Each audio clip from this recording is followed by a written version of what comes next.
আজ তৈরি করে দেখাবো ছোলার ডাল দিয়ে সবজি, গরম গরম রুটি পরোটার সঙ্গে দুর্দান্ত খেতে লাগবে। চলুন দেখে নিই। এখানে নিয়েছি আলু, পেঁপে, গাজর, বিনস, কুমড়ো আর নিয়েছি পটল। আপনারা আপনাদের পছন্দ মতো সবজি নিয়ে নিতে পারেন।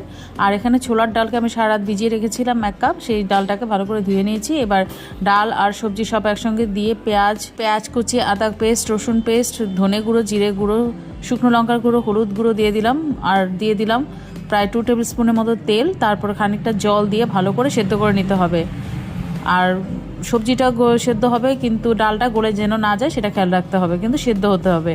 এবার ফোড়নের জন্য আমি এখানে কড়াইতে দিয়ে দিলাম তেল, তেলেতে দিয়ে দিলাম শুকনো লঙ্কা, 5 ফোড়ন, দিয়ে দিলাম কুচনো পেঁয়াজ, এবার দিয়ে দিলাম আদা পেস্ট, রসুন পেস্ট। এবার নেড়ে চেড়ে নিয়ে আমি এই ফোড়নটাকে দিয়ে দেব সবজি ডালের মধ্যে। তারপর নেড়ে চেড়ে নিয়ে ঢাকা দিয়ে দেবো, তা না গন্ধটা বেরিয়ে না যায় সেটা দেখবো। এবার এতে অল্প মিষ্টি আর কয়েকটা গোটা কাঁচা লঙ্কা